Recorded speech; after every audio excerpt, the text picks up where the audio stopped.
Hello, how's everyone going? Sorry, running a few seconds late there, but sure we'll survive. Just checking that everything's working okay. Whoa, is that loud? Is that really loud? I just had the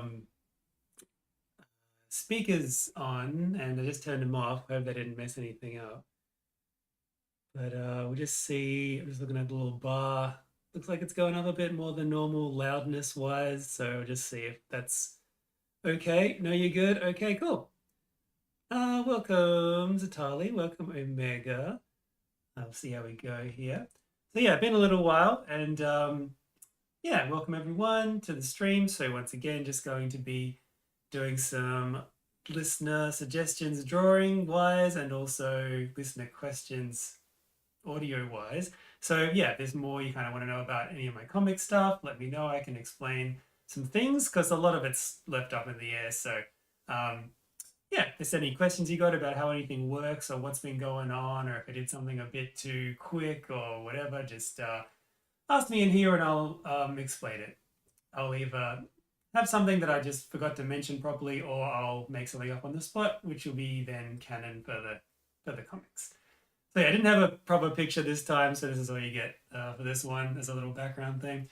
I was working on. Oh, can you start? Sure thing. So while you're writing that in there, I've got a few things from Mordak as usual, and so I'll questions and suggestions. So it's a font of them to draw on if need be.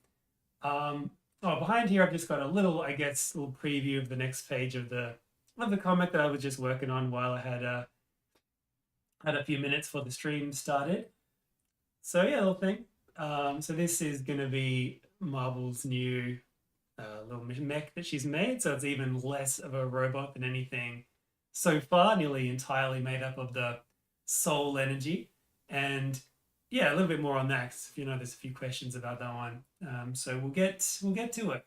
But if I just scroll up here, it's been a rare since I've done. It's been a rare since I've done.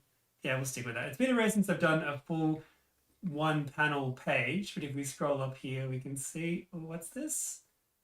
Well, it looks like someone's coming back into it.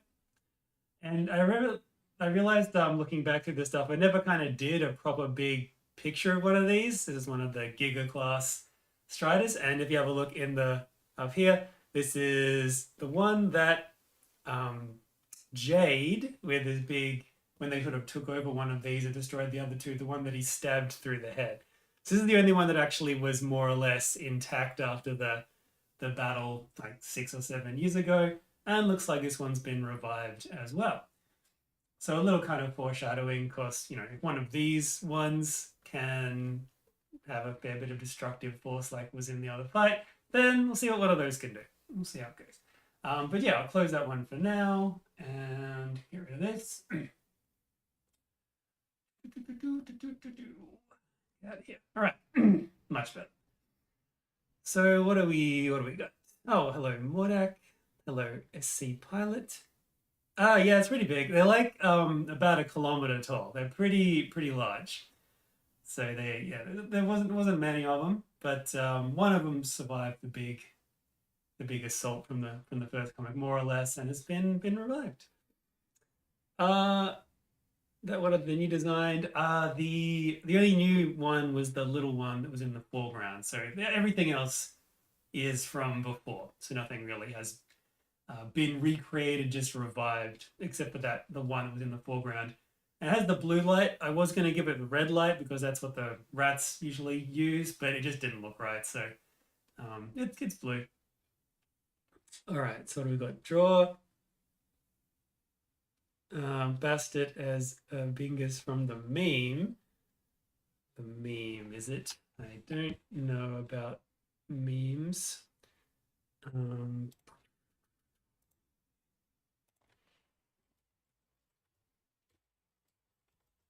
Let me just do a little quick search. Um, that's bringing up a lot of things. Oh, the the cat. I think it's a cat anyway.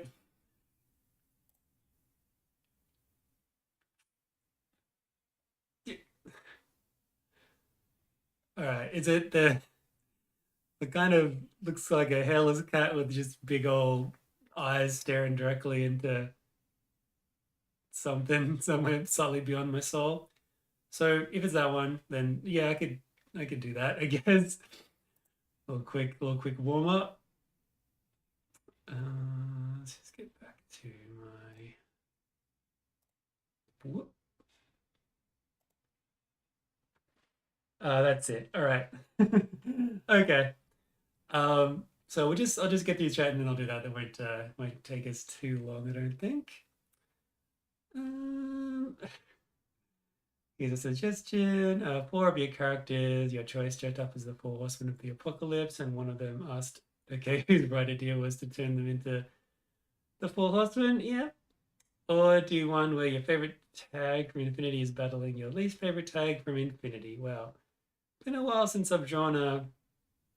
I guess I drew like the foot of a tag in a picture fairly recently. That is a tactical armored gear, I believe, for anyone who wasn't sure. It's like a remote controlled mech suit thing from the Infinity game. Um, I okay, so yeah, let's do the Bingus and whatever it was. And while we're doing that, I'll answer a little question. One of the ones from Patreon. Okay, let's let's see. Um, so yes, here we go. Due to light speed travel, have humans developed on their profiles and IDs a historical age and or a relative age due to the light speed flow of time? They okay, resist urge to just answer it and then defeat the purpose of having this. So let's get rid of this. Get out of here. All right. All right. That's the Bingus face. All right. Now I'll just double check and see which one that is because there's a few of those. Doesn't specify. So I'll do the Bastet from my comic, Industrial Revelations. And yeah, anyone who hasn't been around or whatever, yeah, Industrial Revelations has got all the Egyptian gods in it. And so that one, let's see if I can just get this here. All right, and I did good.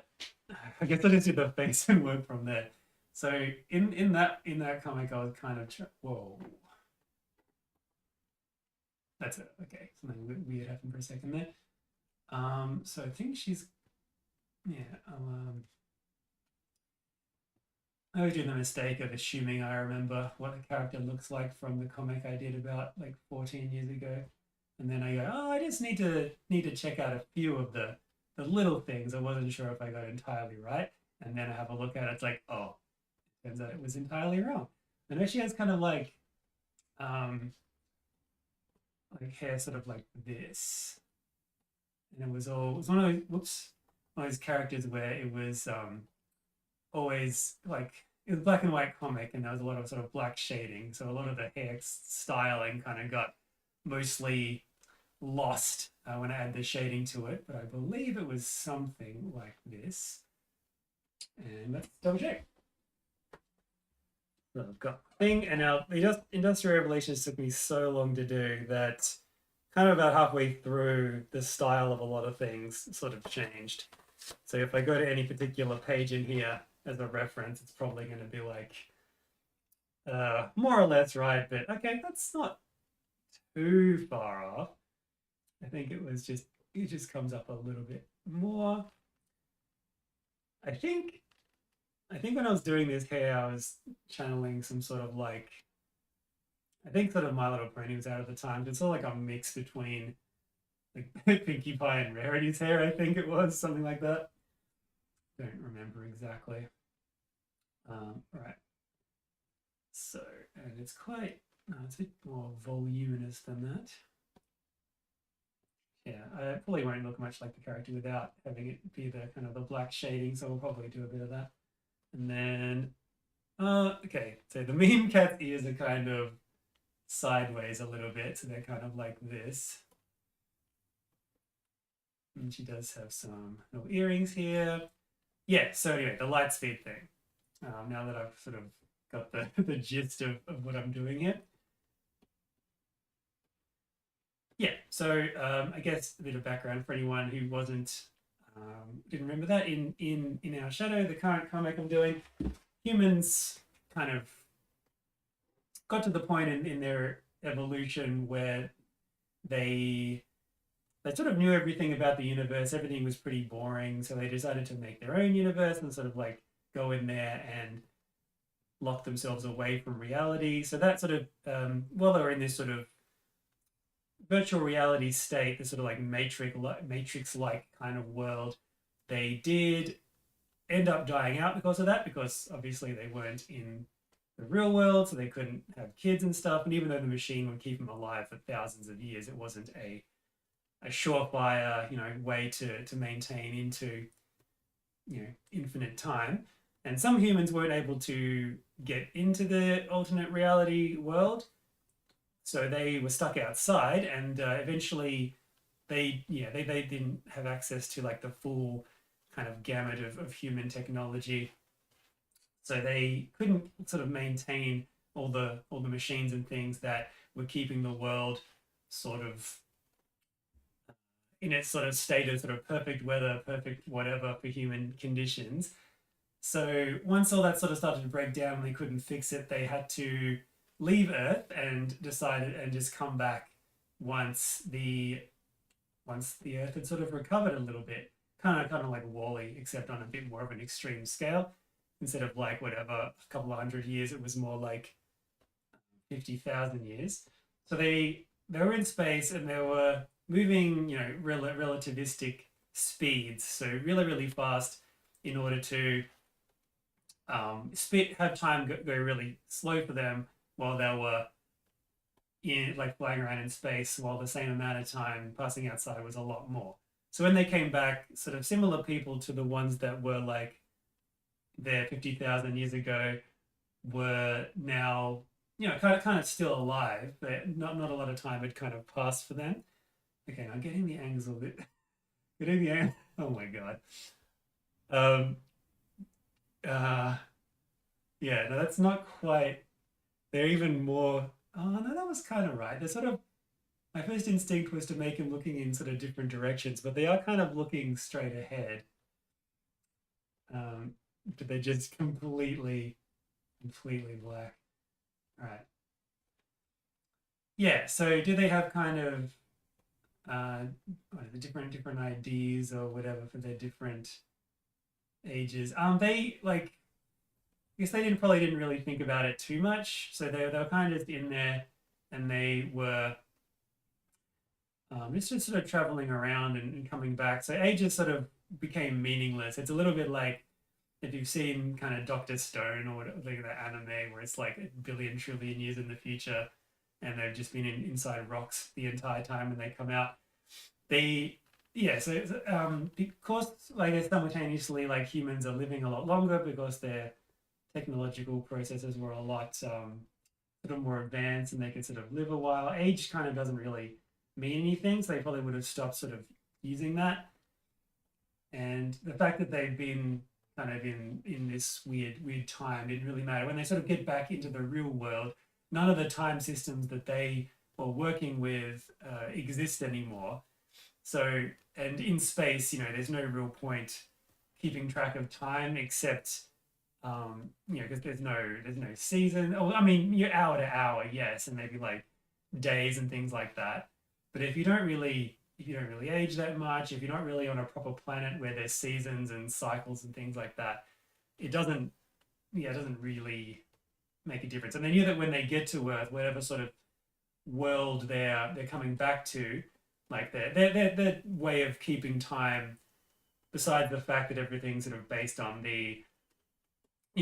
this the day cycle, day night cycle, the lunar cycle, things like that.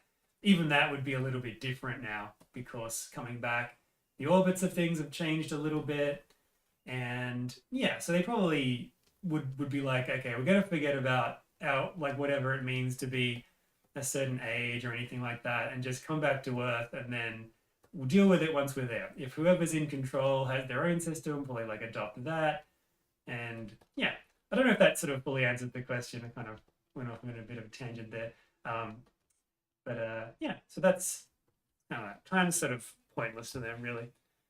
So let's head back in here. The Striders Marble has revived and making have proper security on them, so another flared user can't easily dismantle them like any of Shaw's Striders. So yeah, the only one that she's actually made is the one that I just showed in the preview page, and that one does have all the security systems on it. So it's kind of like the kangaroo ones, how they don't have the same problems that the human machines have. So again, just as a bit of a background, in the comics, whenever someone uses a device called the neural flare, which is a thing designed for human babies, that basically downloads the sum of all human knowledge and stuff like that into their brains, and then as the kids grow, they slowly lose the knowledge. It's sort of rewritten over as their personality develops. But in order to make it so that they can't immediately just control any technology around them, because like at the time, human technology was mainly sort of like mind controlled or controlled through like the implants in their eyes. And whenever you use the neural flare, you get sort of glowing blue eyes, which I hadn't read or seen June when I decided to do that. And as soon as I did, I'm like, oh damn it. Although I guess having like people's eyes glowing blue is like a very not original thing, so that's fine. But anyway, um, technology can sort of just be controlled like through the mind, through the optical implants, and there was sort of safety measures in place to stop newborn babies from just like subconsciously messing with all the technology around them so that they wouldn't be able to. But when animals use the neural flares, their brains are sort of set up different, so it doesn't really have the same safety features. So as soon as an animal uses the neural flare, they can immediately kind of take control of any human technology that might happen to be around them.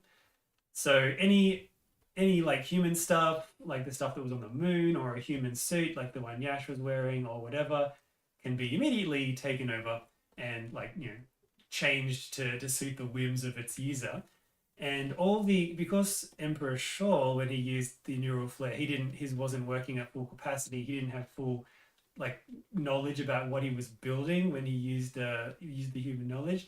So he subconsciously put a bunch of human subsystems into his machines, and he didn't even know he was doing that, or he didn't know how to activate them. But later on, when someone who's used the neural flare properly kind of uh, gains all their powers, they can access those subsystems from all the machines that Shoal made.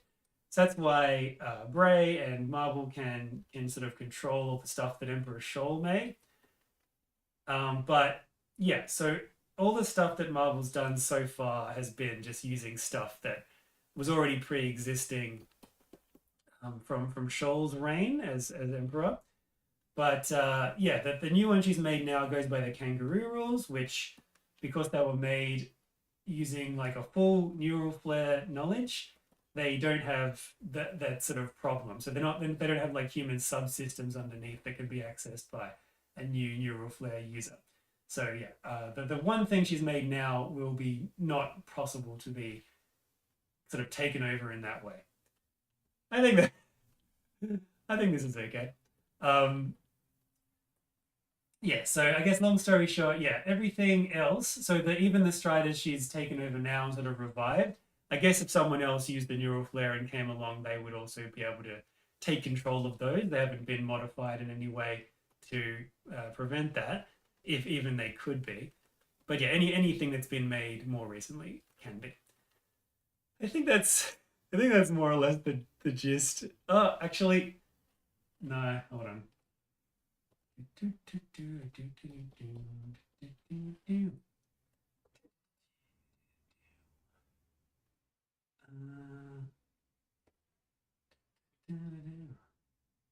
Oh, can I just? Yeah. Yes. That that's more like it. Yeah, I knew something was missing. All right. Get this out of here. Yeah, that's the meme. That's the ticket. All right, cool. So I think that's all I'll be doing for this one. So that's pretty good start, I think. Be hard to top that one. And yeah, let's get rid of that selection. Cool. Oh, let's just color it. Actually, she has like pure black eyes anyway, because all of the kind of dinosaur adjacent mammals from the Industrial Revelations comic, they all had just like purely like black eyes. So that was sort of the way to distinguish them.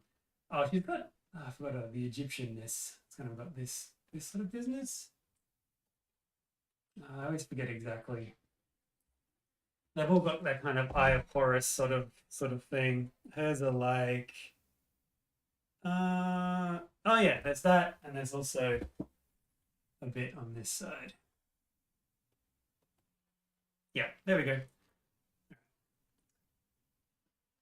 Next question, next picture. Um, let's see. Back into chat. Oh yeah, the Four Horsemen. Yes. Um.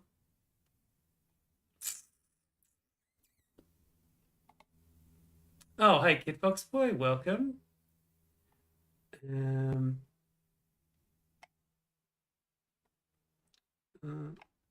Yeah, we'll do the Four Horsemen one.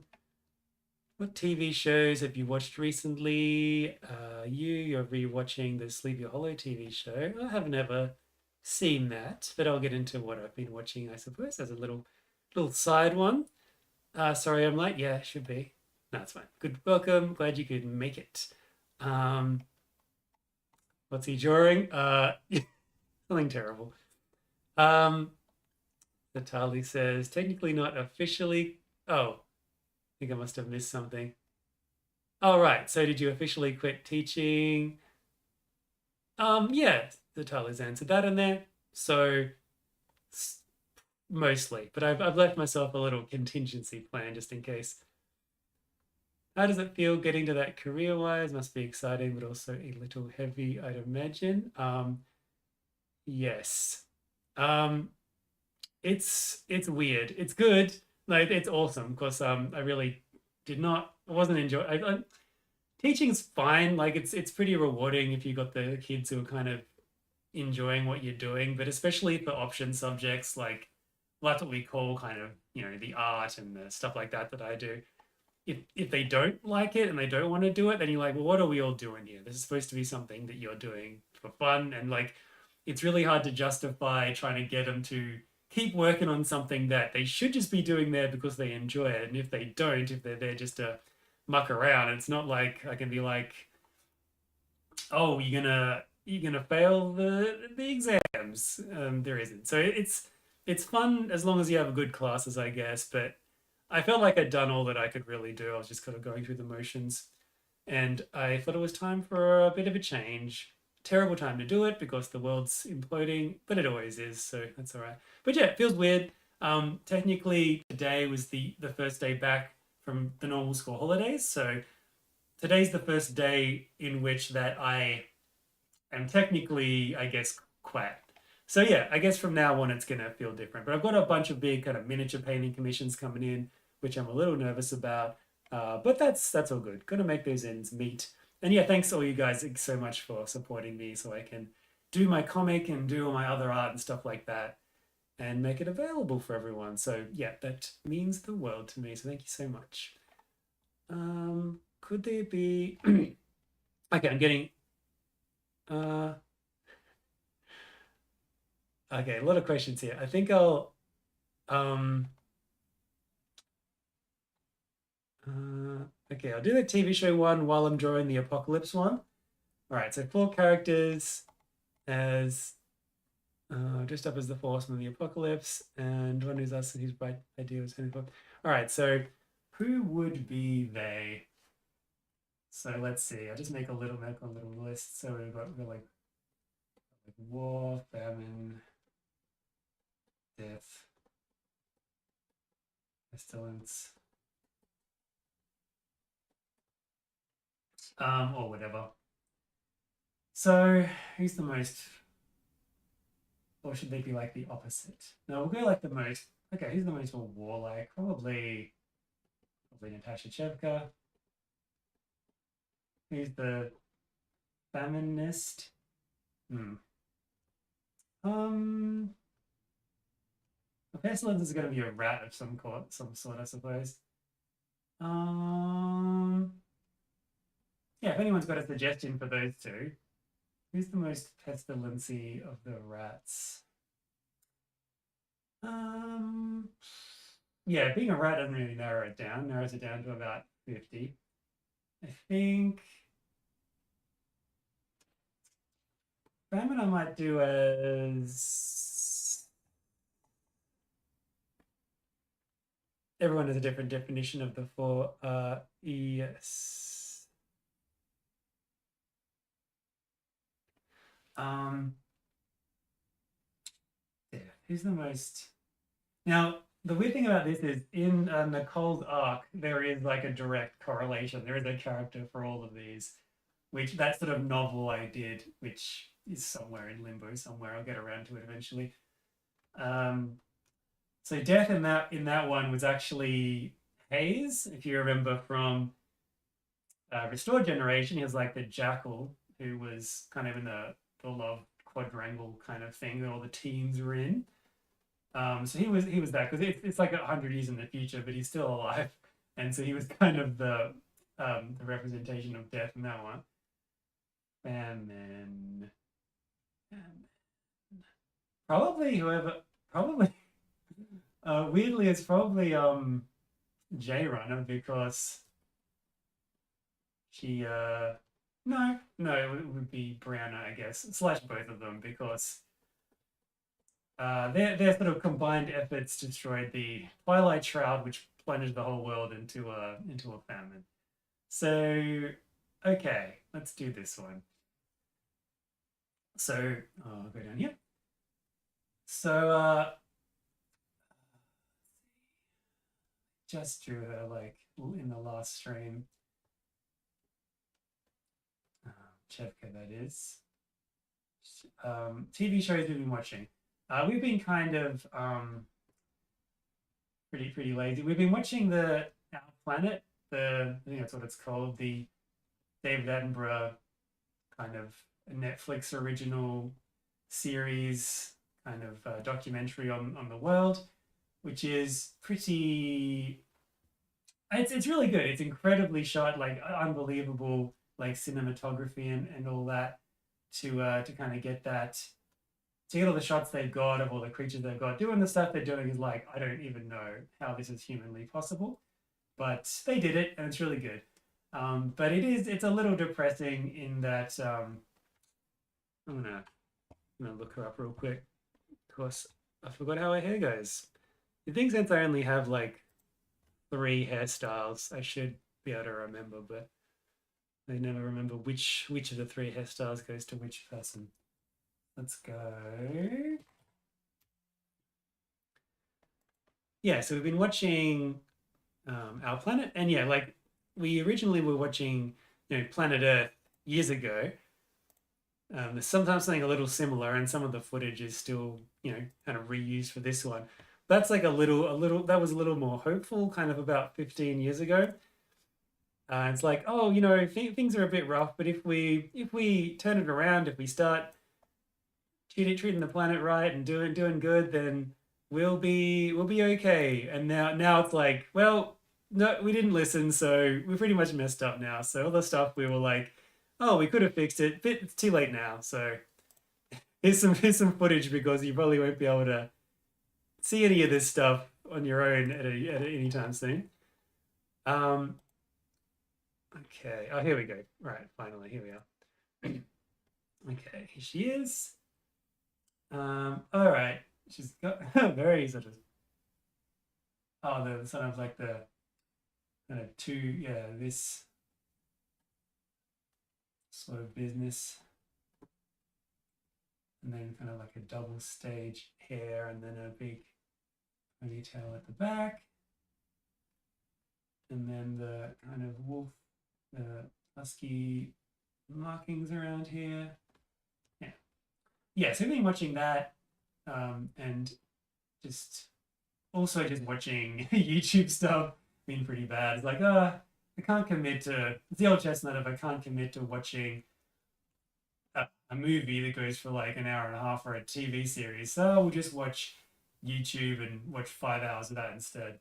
But it's in segments, so you got the illusion of the idea that you might be able to stop at some point and do something constructive.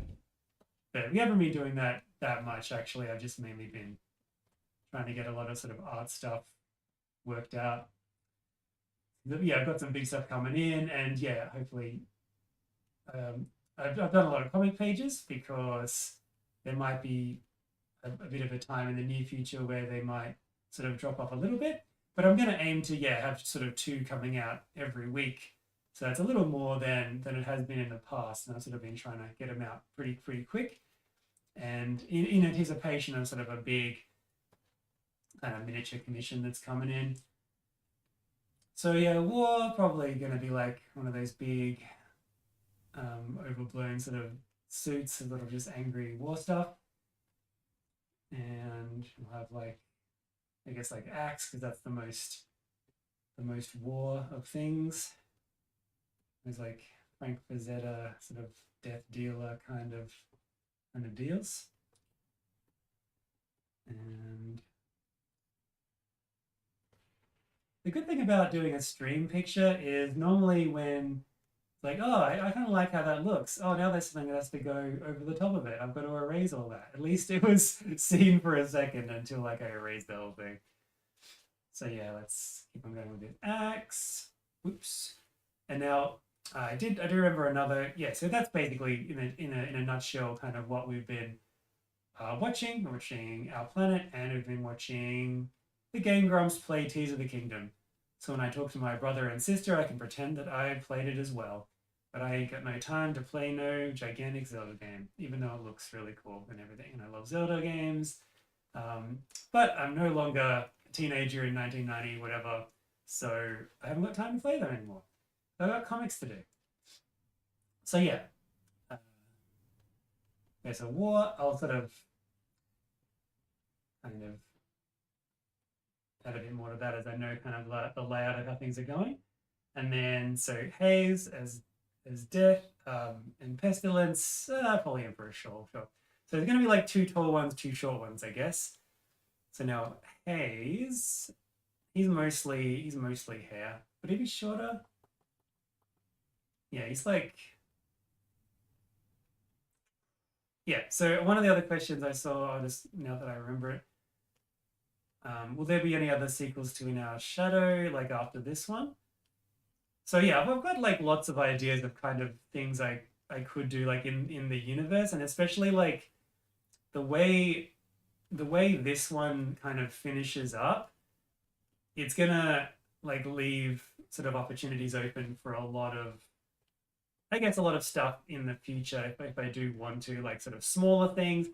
I've got to get out of this sort of like the Marvel mindset or whatever. Oh, not just them. I guess it's like the Dragon Ball Z thing where everything needs to keep escalating and eventually kind of nothing means anything because you're dealing with stuff that's like so powerful and so unrelatable, you sort of switch off a little bit. It's like, oh, he's Super Saiyan 500, his power level's 500 quadrillion. It's like, okay, still looks about the same when you see it on the screen. His hair's a different color. So yeah, I've got to avoid the fact of like the idea of just like making everything like just bigger all the time. It gets, and so it's a little bit different this time. Like it sort of seems like it might be going that way, but it's going to change a little bit. Like I guess slight spoilers, but like slight sort of subversion of what might be in store for like the near future ish. It's like may not go exactly as you think it does. So it's as I was sort of drawing all those like thousands of striders, I'm like, oh, this again. But yeah, it's not going to be like that like too much. So yeah. Anyway, my point of saying that was that yeah, in sequels, it's not always going to be like the next super big thing, even bigger, more powerful than the last thing. It's going to be maybe like smaller stories where like little things will happen where they might discover a thing, like a little self-contained bit that exists in just like a little town or something that maybe even cut off or not have like a huge amount of knowledge because of what's happened in the past. Because the lifespans are pretty short of things, stuff can get lost pretty. There's a big discrepancy of like how much people remember or how much things have been warped by different like iterations of history and things like that. So even in the comic at the moment, there's like widely different like remembrances of what happened even 6 or 7 years ago in history. So yeah, there's going to be like scope and like different levels of technology all over the place, but like there'll be like a stepping off point for like a lot more of like a littler stories to play out. So whether that's a spoiler of like how the whole thing's going to end, I don't know, probably not. But yeah, they'll definitely if if I kind of get my wish of being able to spend more time doing comics, yeah, I've got tons of ideas that I could give a go of. But just the time is the main thing. Time stands still for no one except if you're in space. So was he deaf? All right, so let's see. How did I represent? I guess yeah, oh, duh, the easiest one of all. It's too late to put him in a hood. Maybe I'll do one of those like kind of back hoods that's sort of just like somehow sitting on the back of. Oh, I've channeled Link. I was talking about Tears of the Kingdom. That's not the sort of hood that I need. I need more of a death hood, one that's kind of just sitting on the back here. Yeah, so there's definitely plans for sequels and yeah, smaller in scale, focusing on like not necessarily, the latest neural flare user, but just stuff that's going on. And yeah, I want to sort of have it as a setting that I can do that with different levels of technology, different whatever kind of going on. So yeah, definitely some room for that. So while I'm still going on this, I'm just going to jump back in and have a look at some of the more Patreon questions. What happened to Shoal's body, or is that currently a spoiler? That's currently a spoiler. You'll find out soon. Oh, dang it, that's a spoiler. Is Marvel actually clearly speaking a human language now, or is she communicating via mind reading or old animal language? So I had to edit. Oops, I had to edit one of the pages. You may have noticed that I re-uploaded it a bit because I did have Marvel actually like talking with a speech bubble, but yeah, she can't do that. No animal, and this was sort of mentioned in the first comic. No animal besides like birds can actually mimic human speech. So Marvel, even though she still only understands human language, she can't speak it still. So there's always like the the speech bubble, no, the thought bubble when she's talking, because what's happening is she's sort of projecting that into Tourmaline's mind, even though allegedly it's dangerous for her to read Tourmaline's mind, cause some injury. It seems to apparently be okay to project her own thoughts into Tourmaline's mind, which Marvel is like still like incredibly naive and stuff. Like I don't like that. Even though she's like got the sum of a lot of human knowledge, not all of it, because animal brains are a bit different. So it's not like a one-to-one translation. So the stuff they get's always a bit different. Even though she's got a lot of book smarts, she's still like very naive and very trusting of her mother figure, especially now that it's been sort of gaslit into oblivion that she has no one else and no one else to rely on. And she was already a character who really just wanted people to like her, and like a lot, I guess most teenagers are like that. So she's pretty easy to manipulate into thinking a certain thing just because she just wants to believe that the person that she's trusted all this time, she can still trust.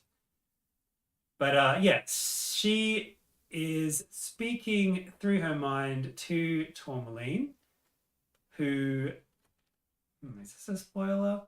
She can sort of she also can understand human language, which is something that will be kind of made apparent later, but it's sort of apparent already if you sort of think about it. She would need to be able to understand human language in order to hear Marvel's like thought projections because she, as of yet, can't speak in animal language yet. So yeah, the communicator that she's got that she took from Yash that projects English speech onto the little board so the Marvel can read it.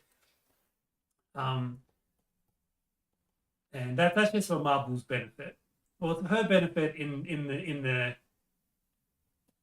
so far as it means that no one else is able to talk to Marvel, which is very beneficial to Tourmaline's plans because she's like now the only kind of point of reference for anything that's going on. So it's sort of she Marvel's thinking she's not talking in human speech. I did do like a page as I was saying before by accident where I did have her talking, but I had to go back and fix it. But yeah, she's just projecting her thoughts into Tourmaline's head and reading off the screen what Tourmaline is saying, which is translated into human language that she can understand but still not speak. So it's a bit of a I've set up a really weird, complicated situation. I think it does make sense, but like if you just went on to be like whatever, it doesn't matter, then it doesn't really matter. So yeah, but we're here to nitpick. We're here to like get all the deets. So that's fine. That's good. Happy to answer those things. Thick. It's like those lines are getting a bit thick actually. I probably don't need to draw too much of this. All right. So who did we have for Famine? J-Ron or Brianna? I guess it was mainly Brianna's plan. So that would be her, I guess. J-Runner was more just like wanting revenge. Revenge / make sure that what happened to Madagascar doesn't happen to anywhere else. So she like the destruction of the Twilight Shroud wasn't really anything that she had in mind. That was definitely all Brianna's idea, tricking one of the smartest guys in the world into destroying his own stuff. So yeah, how do you represent Famine? I mean, besides just being okay, let's.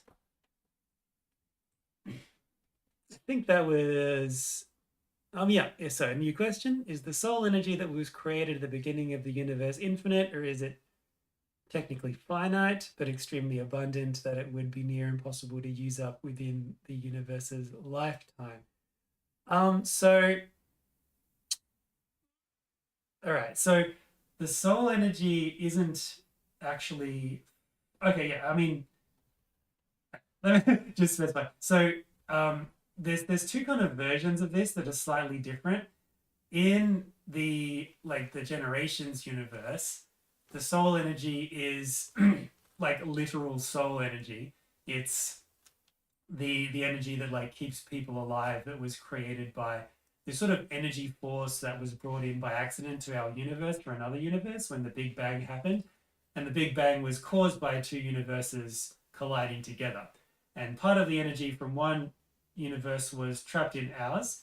And that sort of, by no kind of sentience of its own, like just sought to naturally integrate itself with our universe, just like by osmosis. So not like a thought process, but just like the way that stuff works in reality. So to do that, it's sort of like in order to start to interact with the universe, it would like kind of put a bit of itself into everything around it and then into sort of the life forms. And when those things die, that sort of bit of energy would go back to sort of the main collection of it, and it would be sort of reabsorbed and then the information gathered because it had no way to sort of interact with the universe like directly. So it would need sort of life forms to sort of gather information, bring it back in a form that it could understand, and then as life sort of gradually advanced, it's kind of also advanced because it gained all the knowledge and information about the universe that those life forms were able to perceive, and then like more advanced versions of like sight and sound and thinking and stuff like that. And as part of that as well, it was sort of causing evolution to happen because just by its need to sort of integrate, getting more and more powerful as it became more knowledgeable, sort of influenced the way things evolved. And so all life forms have got like a little bit of this energy, but as life forms advance, it's sort of like a double-edged sword. It does bring back more complicated information to the sort of this energy source that was brought in from another universe. But at the same time, the life becomes more and more demanding in terms of the energy it needs in order to be alive. So as life gets more advanced, it also gets more numerous because it has no predators or anything. So it gets to the point where this energy source, which by now has like fed off the information of all the races, of all the life forms that it's sort of absorbed, has to like cause an extinction event to stop itself from being like fully absorbed into those life forms and being lost. So with dinosaurs, that happened. Before that, in like the Cambrian era, happened as well. And it's happened a bunch of times as life kind of gets too advanced. And so the dinosaurs set up a bunch of systems to have some mammals sort of go forward and then revive them later on once they were all destroyed. But that's a little bit different to the way it works in our shadow. So in that, instead of it being like a soul energy, what it is, what those sort of crystals are that are on the heads of all the kind of the people who use the soul machines, so the human machines, and the ones created by Scholl and Bray and etc. What those are, it's not tapping into the soul energy of the soul entity that exists in our universe. It's sort of breaking a dimensional barrier into another universe and taking energy from there. And what it does is it uses the brain as like a supercomputer to calculate the algorithm to break the barrier between the universes and sort of draw energy directly from it, which is basically infinite because the place it's drawing it from is sort of like a realm of pure energy, whereas like our universe is energy and matter. And I guess it's like the Planck constant, whatever. You could say that all matter is also energy, and in that universe, all everything is energy. So it's just like drawing. It is effectively infinite. The only reason it can never be damaged is because the human element, or rather the technological element, can be overloaded. The bit that does the calculations to bring the energy through can be destroyed by overload. And so who is going to be Pestilence? We'll go Emperor Scholl. He's a pestilential dude. Yeah, so that's why whenever those things get breached, so like so it sort of happened in the comic when Marvel destroyed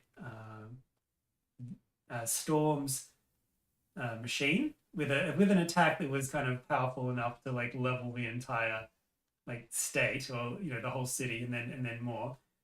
Even though like that would have been enough to probably destroy anything, it didn't, because the sort of the infinite power coming through stopped it. But what it was enough to do was to overload the system. So if you can pretty much survive any one hit, but that will destroy whatever you've got. So so I guess long story short, the energy is infinite, but the capacity to do the calculations to draw on the energy isn't.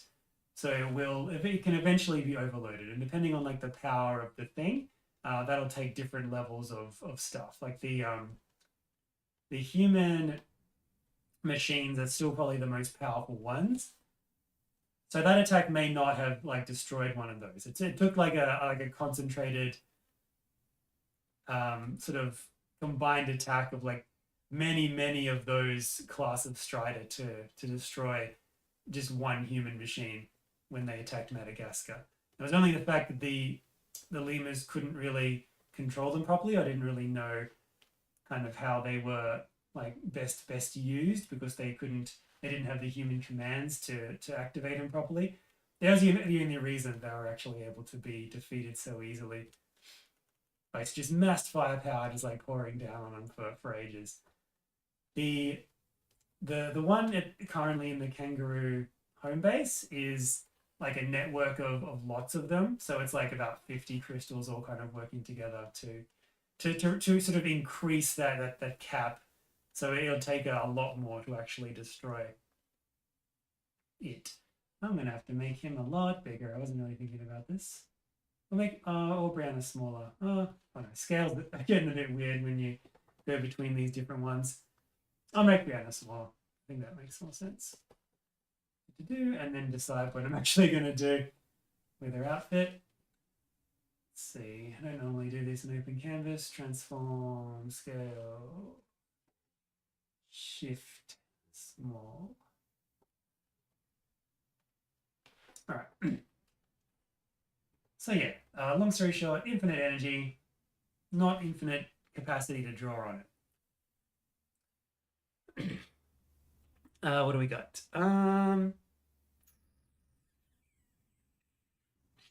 Does the anti-grav on Striders protect the pilot from intense sudden changes in G-force? Want to say no based on when Brianna and Amethyst entered the pilot. Oh, funny you might use that as an example because that was a special case. And if you go back and have a look at that, before I do that, I just want to see pestilence.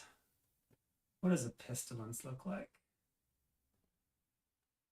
I'm going to draw on my I guess Warhammer knowledge for this one. So like in that you've got Skaven, which is of course my Warhammer army, which are just mutated chaos ratmen.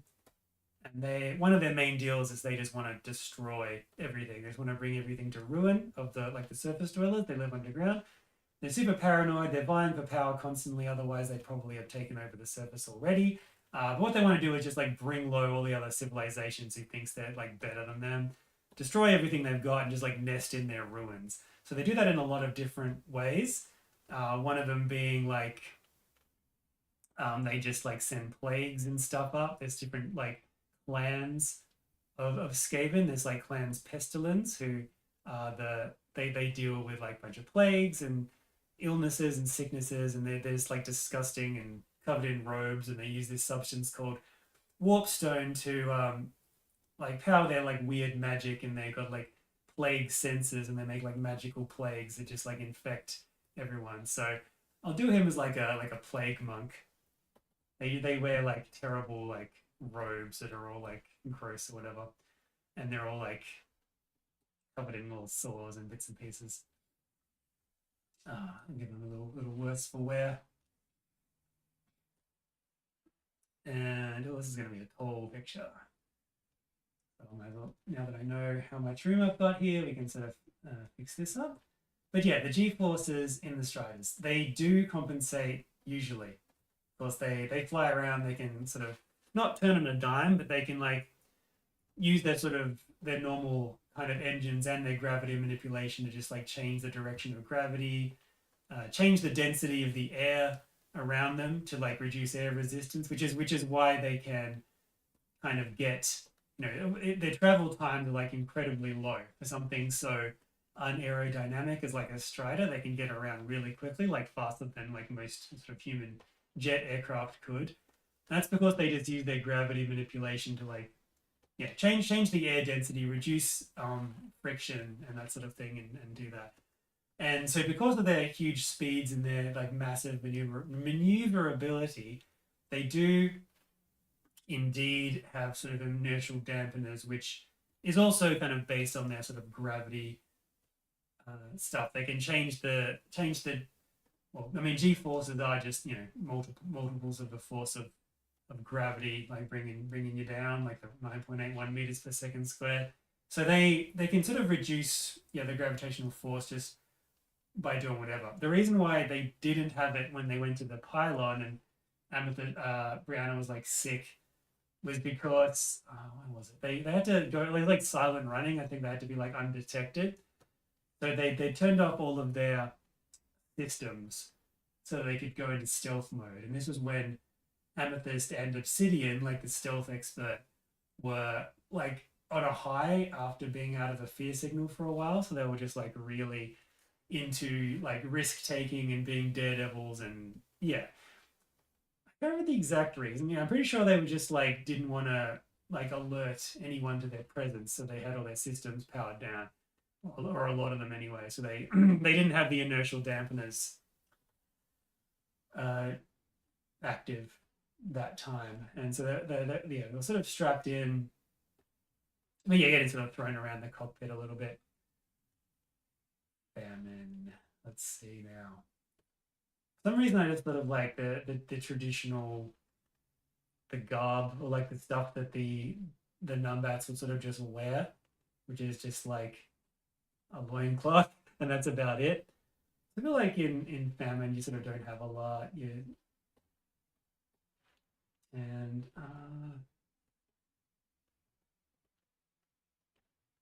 yeah, so like hitting on hard times, maybe like a little bit of a cheekbone. Yeah, so zoom out a little bit here, I think. Oof, and then I find out that all my lines are insanely.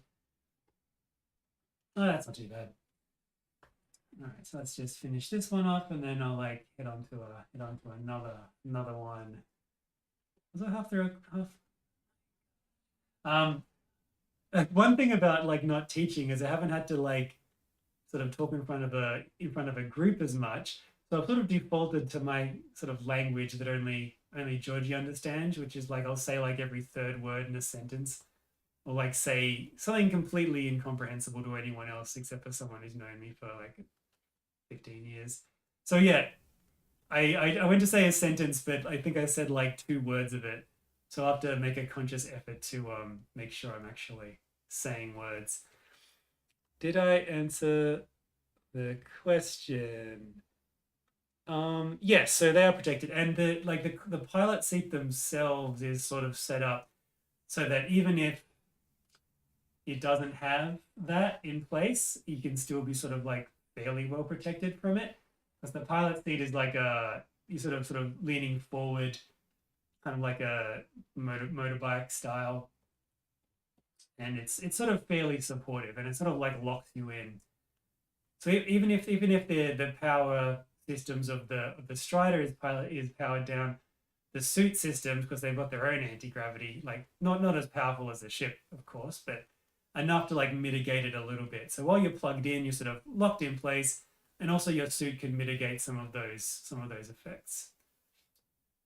So yeah, there's many levels of like, because rats are pretty like, especially with the fear signal, if anything at all like had the potential to go wrong or make them nervous, then they would try to mitigate that. So it's all pretty safe. Um, yeah, I think this is some apocalypse, some horsemen of the apocalypse, minus the horses. We'll get Chevka's big tail in here, and oh man, it's not enough. Yeah, so I'll label them so we actually know. Get rid of this bit at some point.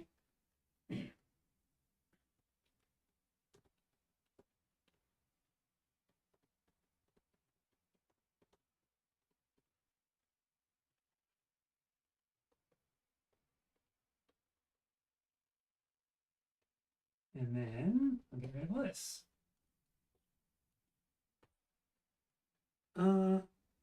Yeah. Where was the main server of final version located or hosted? Unclear. The hasn't really been specified, but because like all of that was like destroyed before anything that's currently alive or built was there, and so yeah, it hasn't really been specified. It was probably thinking about like when things would have happened and what was kind of going on in the world at the time. It probably originally would have been, I guess, somewhere in sort of North America somewhere, but I'm not entirely hasn't really been sort of specified. And like all those, it sort of makes reference to where things were sometimes. Like Mega Warren One is where Paris used to be, and where the comic currently is set is in where Toronto was. But yeah, like the actual site would be sort of more or less meaningless to most people. So the records of it wouldn't be displayed. And the reason it probably would is if they somehow went there and it would display like where in the world that was for like an audience perspective or audience reason. Probably like some of the humans would know. So I'll have a think about that one. I haven't really had to think about it for now, but there will be more humans in the comic at some point. So when they get there, they'll probably be able to like shed some light on that. Get that in there. But yeah, somewhere in North America. It doesn't narrow it down too much, but yeah, there you go. What allows flared users to basically turn tech to dust and allow it to fly and rebuild, reshape itself? Magnets? Yes. How do they work? Yes, that's a good one. I'll get into that. So I think that's it for this one. So before I get into that question, we'll get a new one, get a new drawing one. Now there was one. I think Rusty Ralston. Yes. Well, actually, I'm in right now. Don't need to use my memory for this. Let me just go into my Patreon messages, and yeah, they had a nice little idea for one. Back into the right bit. Yeah. So Pippa, after the events of In Our Shadow, letting her spacesuit dry in a clothesline while she looks up into the sky and reflects on the events of the comic. Yeah, so we'll see how I go. So I guess originally in my mind, I would think of just like looking up wistfully from sort of angle. I guess I could have stuff in the sky of like what's going on as well. The angle I had in mind was like a top downs, like sort of looking up at the suit sort of on the line, sort of like this, which means that I probably wouldn't be able to represent, you know, stuff in the sky. So maybe, yeah, I'll not go. Yeah, that was my first like thought would be like this sort of angle where like is it? Oops, is it the kind of like that, looking up at the suit on the line. But instead of that, we'll go do like an upwards angle so I can sort of see the sky a little bit. So have some reflecting room. So yeah, how do the flared users actually do what they do with the human technology? Because yeah, when they kind of get it, they can basically just like deconstruct it into nothing and turn it into whatever they want. So the reason for that is has sort of been alluded to by the previously in the comic when they went to the Shroud pylon. They said how like pretty much the entire pylon is it's kind of a lame it's kind of a lame thing now. I'm sort of beating around the bush about it because I'm like it's kind of lame, but it's because everything is nano machines. This whole thing that this sort of became a meme, I guess. So like, but it's hard to kind of get around it in terms of like sort of peak technology that's like ultimately malleable. It can't really be anything else besides that. So everything that's sort of human made or has a human subsystem, it is in order to sort of facilitate its incredibly sort of complex and changing jobs and stuff. It's yeah, it doesn't look like it, but everything is pretty much made out of little nano machines, like carbon fiber nano machines. So that's why. So what it does is brings it down to that form. Now they do have like they sort of like a almost kind of artificial DNA sort of memory where they can take the structure of kind of anything, and once they're in that form, they they kind of sort of stay like that until told to like become something else. But let me move this across a little bit.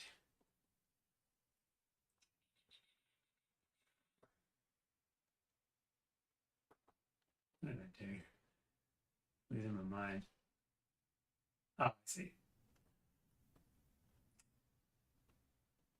Okay. Yeah, so it isn't obvious because most of the time you're in like sort of like a dormant state, but they can be sort of reawakened into their normal mode, which is just a little cloud of tiny little things that can basically turn into anything. And if you have sort of the mental capacity to kind of tell them what to do, it's like, oh, I want you to do this, and send that through to them, then they can just go ahead and do it.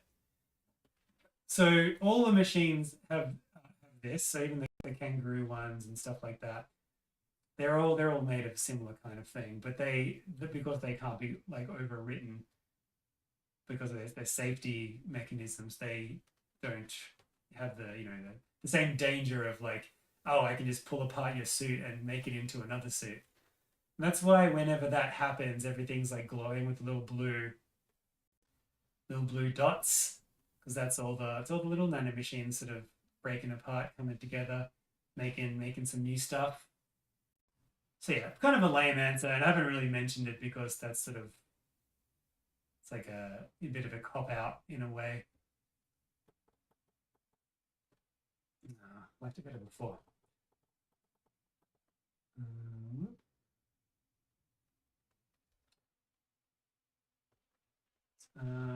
Yeah, a bit of a cop out answer, but yeah, that's how they can do it. Nanomachines. Still not happy with that face. I'll fix that later. So then clothesline. Yeah, Pippa's a weird one to do in black and white because a lot of the colors are kind of pretty important into like defining what the character's all about. Just got those spots. Now, yeah, she was still alive in the most recent comic, but Quolls don't actually live that long, so she's doing well. But they still live longer than rats, so it sort of makes sense that she'd be the one who's still alive. And now the suit. So we've got kind of the spacesuits. Let's see now. They had this on top, and then this. Basically a Bomberman. You had a few sort of commissions where people were like, oh, yeah, draw him like the spacesuits that you had in your comics. Like, can do. It's like the easiest design of a spacesuit I've ever done. So we'll leave the helmet on it just so we know what's kind of going on. But yeah, it's sort of a very primitive kind of suit since the lemur. I guess it would be sort of a bit more hunched over than that if it's going to be on a clothesline. That wouldn't be there. It'd be more like up here. Kind of hung up from the shoulders. I guess the machine washable. Why not? I mean, it's probably like unlikely to actually want to go back into space, so sure it's much of a muchness. And dangle in there. And the arms down here.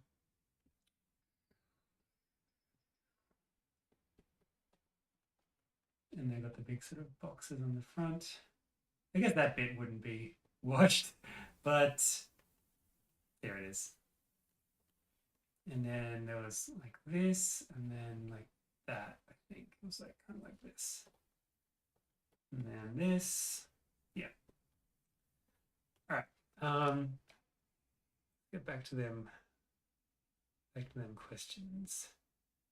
What?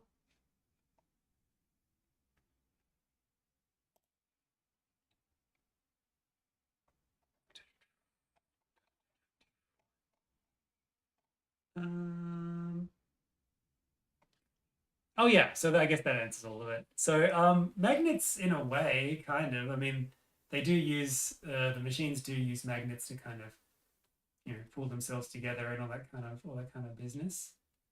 So yeah, certainly yes. These lines on here, got these lines on here. All right, so it's been a while since I've been in chat, so I'm just going to jump back in there, and before I kind of finish this one off, yeah, I always end up having a bit too many pics, bit too not enough questions. I guess because I'm spending a bit more time on the pictures these days. So let's go in here. Let's get right back to where I was. Oh, okay. Now I do know there was a few that I didn't say. Plastic surgery these days. Could there be a special neural flare to cause a person to have powers and abilities that you wouldn't find in a normal neural flare. Let me just. Did I?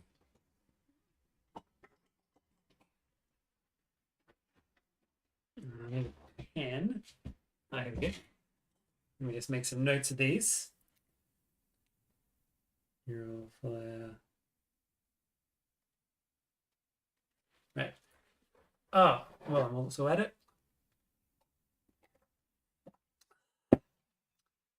Huh, said no lag in the stream. Interesting. Huh, anyway, I noticed. I expected to see myself drinking that water 5 minutes from now. Haven't been looking. Oh, it's a few other good suggestions in here, but I'll come and thinking fast. And then Marble making seed a proper squirrel mech.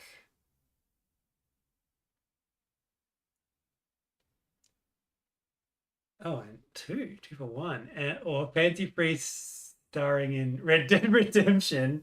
Yeah, Red Dead, Fancy Free, Red Dead and Fancy Free. Love that Disney film. Interesting thought.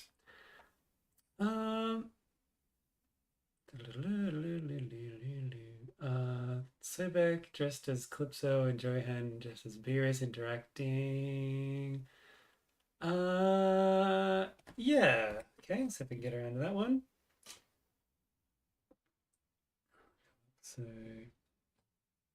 Beerus, Sobek, and Johan. Everyone, okay, back to where I jumped ahead the last time. Everyone has a different definition of the four. Yes. That evil mad scientist woman from your comics as a death. Oh, yeah, that would have been good as well. Burret, yes. Conquest instead of pestilence. Yeah, you can pick and choose. One of your murder Pokemon for death. Ah, dang it, I should have looked at this. Yeah, certainly Ashes would have been good. I should just do like a Pokemon version of it as well later on if I got time. Make a note of that. Come on, Horseman. And Pestilence could be one of the. Oh yeah, okay, yeah. So okay, some more. Dang it, yeah. I'm sorry, guys, people. I should have looked at this before I started. That's okay. I was doing okay last couple of streams, looking at the chat before getting into it, but yeah, it looks like there's enough here to just do another one, but for Pokemon, so I'll do that. Who was the mad scientist woman in Kitfox's comics? Yes, Burret. That is correct. And Satali, you spelled it correctly, so that's good. Terrible curse sketch idea that gave me Burret the Burret. God. Well, now I've got to do that. What have we got? 45 minutes. Okay. I already passed my ideas with the questionnaire. Oh, yes. Yes, of course. I'll get into those. What did you think of the new Transformers movie? I haven't seen it. Believe it or not. I'd seen so much hype about it that I kind of, and like stuff that I sort of felt like I'd already seen it without seeing it. So I'm like, yeah, I'm good. Which is like definitely heretical for me. Modern media consumption is a trip. Yeah, it is. How far in are we so far for Shadow's intended length? About hard to say. They always end up being longer than I anticipate, but we're probably about a third of the way in. I finished Final Fantasy 16 the other week, so finally freed up on time. Nice. Yeah, those Final Fantasies can be a bit of a time sink. Bit late, but here I am. Welcome, Saber. Oh, hopefully you're still here. That was probably about 20 hours ago that you said that. I'm stuck in a playthrough of Final Fantasy VII Crisis Core's HD update. Yeah, I want to do that. I never played Final Fantasy VII when it first came out. Never had a PlayStation 1, so I want to get. I heard mixed things about the HD updates for Final Fantasy VII, but if I ever have any free time, I'll have a look at that. As long as it feels like the story should be told, not that it has to be. Um, uh, yeah,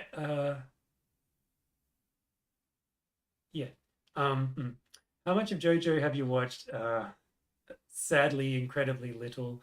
I watched a little bit of it, but it's one of those shows that I kind of watch on my own because G isn't super into it. So whenever I have time to watch stuff on my own, I'm like, oh, I should probably just do some comic or something instead. Um, but yeah, I do want to watch some more at some point. I watched all of Record of Ragnarok for some reason, but I didn't watch JoJo. My priorities are completely unfathomable. I loved Yasha's little emote screen. Oh yeah, sadly that's no longer necessary. But there was a few while they were there. He only had like four different ones. I kept putting them in. Um, so he could speak with them better. Yeah. As I said, wisdom not included. Correct. I'd find it funny if that's written in fine print on neural flares for legal reasons. Probably. No one can read it unless someone has actually used the flare. The page is why I asked that question. Oh, cool. Yeah, right, right. It would be funny. That was the question about the inertial dampening field, I suppose. It'd be funny if the Freemasons created a way to destroy neural flare users. Hmm. Um, those guys are prepared for everything. Yeah. Yes. Um, sort of like 0 point energy. I am not sure what that is. Oh, it's the interface that goes, not the energy itself. Yeah, yeah, that. And I guess when I first was doing it, I was thinking of like a void shield for a Titan in Warhammer 40,000 or 30,000, if you know what that is. Skaven are really fun, 100% an army I do play fantasy. Yeah, they're so fun. All their stuff blows up. It either destroys everything or it gets destroyed. So either way, it's a fun time. Though I get a bit salty about dice rolls, as G can attest to. So sometimes it's a bit rough playing against me when I'm using Skaven and like the Warp Lightning Cannon does like a drizzle of energy and then blows up. Um, I just figure Arthur and probably Shaw could handle more intense changes in G-Force since they're mostly machine. Yeah, for sure.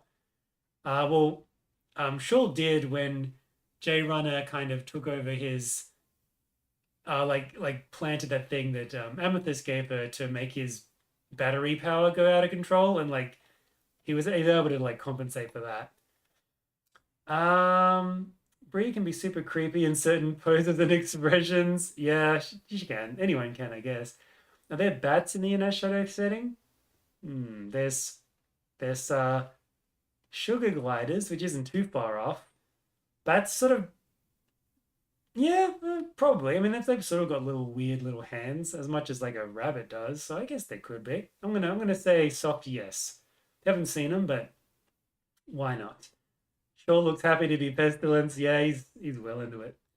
That's one thing I love about your expression work is that you can do cute or really menacing really easily. The trick is to have incredibly simple character designs. Brie could be adorable or kind of unnerving. Yeah, she's a very manipulative sort of person, so she uses those expressions to do what she wants, to get people to do what she wants, rather. Could the final verse human still exist somehow in our shadow? Maybe. We don't know. Like they're so far beyond what we are currently capable of. They probably had ways of surviving in some way. Kind of like in Hitchhiker's Guide to the Galaxy when the Earth's about to get destroyed and the dolphins just left by their own means, and that doesn't describe it at all. But because dolphins are actually more intelligent than us, they just had some way to leave the planet that we can't comprehend. Nano machines, son. Yeah, exactly. So embarrassed about my life choices. Blame Kojima and Revengeance. Yes. Oh my god, I love that. I love that title. Unless you're able to just manipulate the molecules around you freely with that neural interface, yeah, it's not quite that level of because the machines still need to be handling the heavy lifting of actually creating stuff. If you could manipulate molecules, you'd kind of need to like mentally be doing it on a molecular level, which it doesn't enhance your brain in that way. So it can't really, you wouldn't really be able to do that. The dinosaurs can do that. in my other comics. But yeah, nanotech is probably the logical conclusion. Yeah, sadly, I might think of a better thing at some point. I've specifically like barely mentioned it just because maybe it's a placeholder. Maybe I'll think of something better later. Oops, sorry, I gotta leave early. Looks like. Oh, thanks for sticking around. Well, you're not here, but just in case you look back on it, thanks for sticking around this long.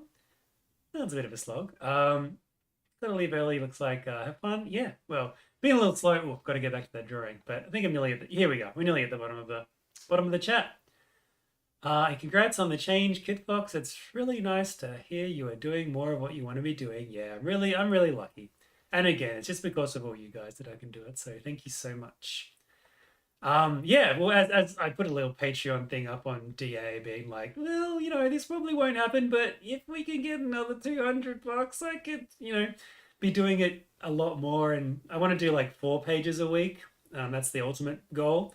Then I could do pretty much just comics and, the commission every now and then, the monthly Patreon commissions or stuff. And that'd be enough. But that won't happen. But I thought, I'll just give it a go, see what happens. Yes, nanomachines, the sci-fi way of saying magic, basically. I kind of, I get on my high horse a lot sometimes about magic being like a cop-out, and like that's why I haven't really done a fantasy setting. And yet I use nanomachines, so I'm like a massive hypocrite. I'm gonna try one of mine. It's in 2 parts. Yeah, well, I'll see how we go. A question or a drawing, because I've still got the Sobek and Johan one in the pipeline. Surprisingly good movie. Yeah, I've heard it's pretty good. The Rise of the Beasts, that is. It's just a shame that apparently the Maximals Predacons aren't actually in it that much. But it's always good to see Michelle Yeoh in a voice role as Air Razor in this case, I guess. Getting around is in Everything Everywhere All at Once, which I still have to see. Apparently that's amazing. It's in Star Trek, the Discovery. Wasn't as epic as something like Spider-Verse, but it was good. A good Transformers movie. Yeah, the bar's not very high. The 86 movie is still the best one. I'll fight anyone about that. No problem. Probably the Americas for bats. Yeah, there's bats. There's bats around. They can sort of get about everywhere they like. All right. So I'll get back to this one. And excuse me 1 second. Let's see which way can I go off stage. Here we go. Oof. Yeah, that was great. I went off screen, but probably closer to the mic. So that's never mind. That didn't happen. Oh, nose blue. Yes. Is there like a neural flare that might be more powerful or give you more abilities than the ones we've currently seen? Let's see.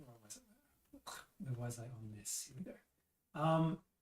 Well, it was fairly standardized. Like the neural flare is kind of like a catch-all, sort of like equality for everybody. The main sort of production neural flare is basically the same. So all the ones we've seen so far, which is that little white machine, which is like a very commercially available object that anyone could buy, are standardized because they didn't, at this sort of point, they kind of wanted the same sort of abilities for everyone, and there wasn't really any reason to reduce it. It's not like it cost them any more to make one that was, or cost them any less to make one that was sort of less full of knowledge, I guess, so to speak. But yeah, I mean, just the way of the world, there probably would have been like some sort of premium versions for like rich people to use, and people still want to be in control. So even if they make this thing available for everybody, it's like, oh, now everyone's on the same footing, except for us because we made it and we holding back on some stuff. So just because of the way of human nature, no matter how advanced people get, how kind of philanthropic people like to think that they are being, there's undoubtedly for like safety reasons or a contingency plan of some sort, or just wanting to have, being a little better than everyone else. There's probably either available commercially, like like some sort of premium version, and whoever was in control of it was probably holding something back in terms of it being able to do stuff. So the knowledge is probably all there, but yeah, there's just because of the way that humanity is, there would have undoubtedly been something to set someone apart from the rest. But that wouldn't have been anything available to the mass media. Oh, sorry, the mass media. Sort of the population, except in like probably very, very rich or influential circles. So that sort of thing would have been like fairly rare, fairly under wraps. So while that simultaneously means that they're unlikely just to be found out in the wild, it probably also means that someone went to some lengths to preserve them, probably. So maybe not in the way that the adverse made their um, their the sort of bunkers full of human stuff, like the weapons and things, to pass on to the next civilization that took over. It wouldn't have been like that because the adverse built those. So if anyone did preserve one, it would have been in a way that only the adverse humans would be able to. But most of them didn't have really any interest in preserving that. They just sort of got very insular and assumed that they'd sort of be going on forever. And that's not how that would be going. Yeah. Maybe it's like a double clothesline. It's probably a pretty heavy suit. So yeah, what I'm trying to say is it's very, very possible that something like an extra super special awesome neural flare does exist, and also that it probably has a good chance of being out there somewhere still intact, because the people who made it would have had access to like the absolute premium of sort of human abilities, and coming with that would be the way to sort of preserve it in like the best way possible. So it's probably out there, but probably very well hidden, probably very well preserved, but in a way that would be difficult to find. But yeah, maybe that could be like a plot for one of the other smaller stories. There's like this sort of, maybe in the Lima database, because when they get to Madagascar, they find all sorts of stuff. Maybe in the Lima database, there's like illusions that the primates come to for there being this, and maybe some sort of like treasure map type plot where they've got to go find this even more powerful neural flare that's hidden in this like weird existential like digital nightmare world that's like a holdover from the ancient adverse humans. So in that sort of story, you'd better find out more about the adverse, maybe if there are any of them still out there somewhere, what would be the deal with that? So that'd be something to be explored in a different story, certainly not in this one. There's enough going on in this one already. But yeah, it's yeah. There probably is. What it does, don't know. Probably no one would even be able to comprehend it. But yeah, maybe it's something like there's no security limits at all, or yeah, you're able to use like nanomachines in a different way that the other neural flares are not capable of.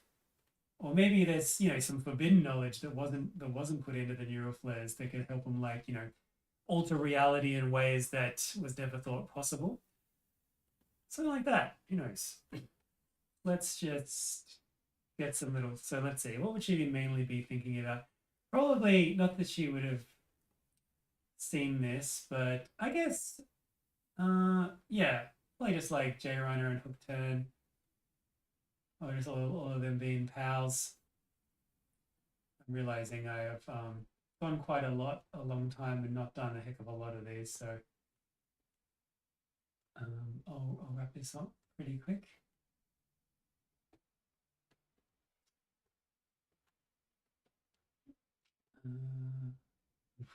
Oh no, he's more like this. Yeah, is he? Yeah.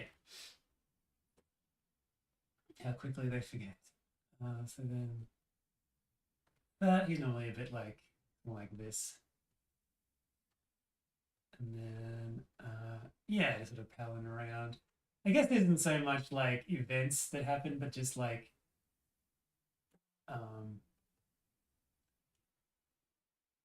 and J Runner, she has this, and this. Does she have front hair?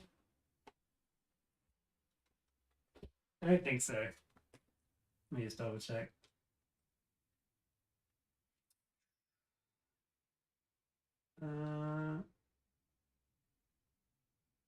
They have no pictures of themselves in this one. Okay, that's from the neck down. That's not very useful. Oh, okay, yeah. No, yeah. Hair, but no, like whatever. Yeah. More happy, and I feel like them sort of like howling around. Maybe it's like remembering them getting their uh, kind of military rank reinstated, and we'll get papers down here. They're all together. This here, and I suppose like the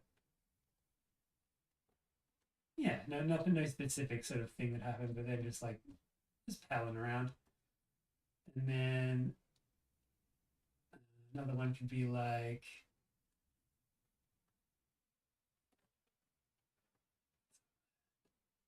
explaining something probably, and then another.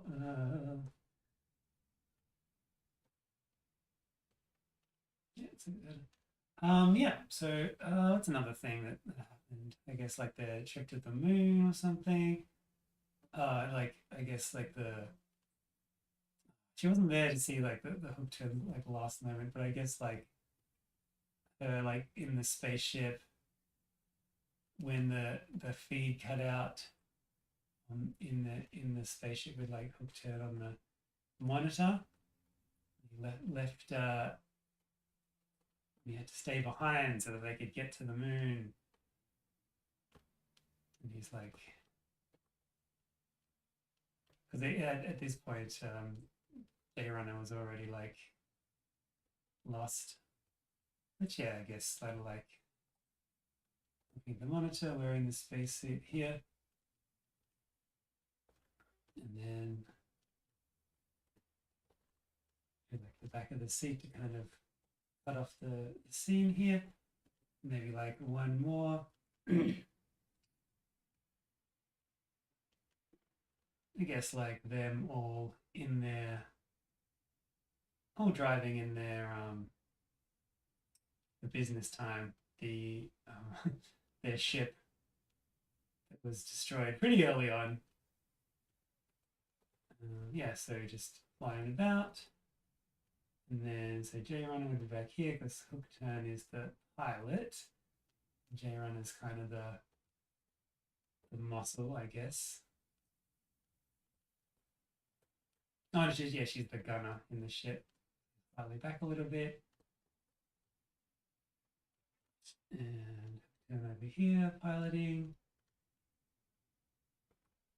Actually, yeah, which in the documentary we're watching, there's like a bunch of lemurs and stuff that went to Madagascar, of course. Is like, oh yeah. Well, there's so many. And like in hindsight, having watched that, I should probably have had like much bigger variety of them since there's like a billion. But maybe when they evolved, not all of them evolved. They might have like been a bit more less diverse in species type by the time that happened. Yeah, it's a pretty long picture, but looking at the spacesuit on the line, little scenes up there. What's going on? Okay. Time for a new stuff. Oh, let's save actually. I have a terrible premonition.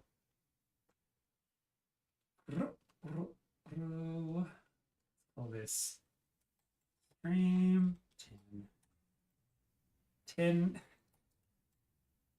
10. Please. There we go. All right. Let's see. Oh, it's a little more of chat. Might as well do this. Wasn't as epic as something like, oh, I've already said that. Bloop, bloop, bloop. Final Fantasy 16, interesting magic system where you either cast magic with crystals or they're crystals. Or the people born with the innate ability to cast it, they were so reliant on magic that it stunted their tech. Yeah. I feel like a lot of fantasy worlds are like that. Like 1,000 years will go by in a fantasy setting and like, why haven't they got iPhones yet. Oh, it's because magic. Using magic light fires, dry clothes, and yeah, other mundane stuff. That's pretty funny. Totally would. Kind of like the opposite of Onward, that film where it's like magic was difficult, so that's why technology advanced because people couldn't be bothered using magic. I wonder what Bat Striders look like in our Shadow universe. Um, Bat Striders, real quick.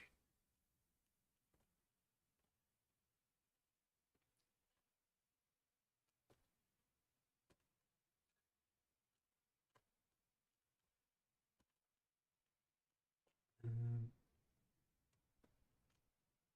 they're probably even bigger. They've got to have these bits, this sensor node things.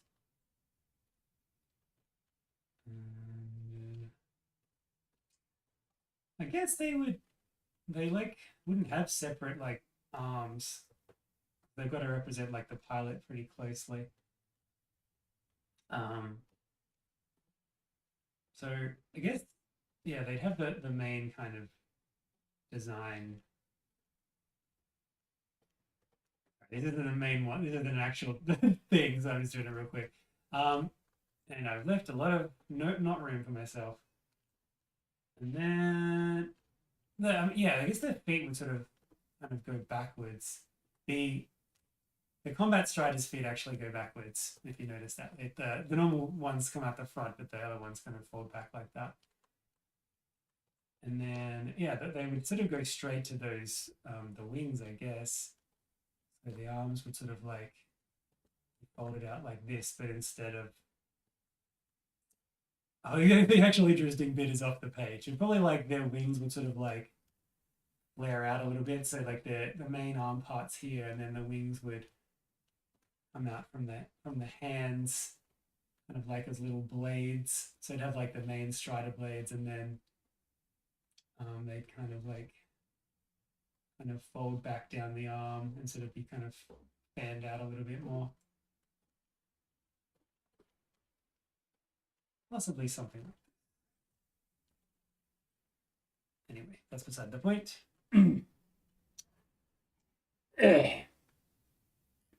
Do, do, do, I'm gonna Burret the Burret real quick. Because just because. So let's go to the internet. Like Burret's like a blob tube, but it's been a while.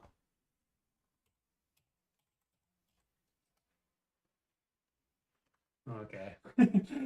Oh, this is giving me some weird like deja vu for some reason. I don't know why. Oof.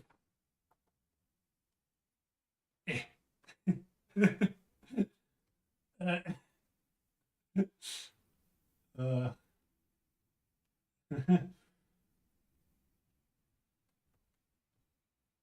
so let's get the main ferretness in here. My hands rejected drawing these kind of straight these curvy lines here. Don't know why. You cannot not able to draw a ferret, I'm afraid. Not today.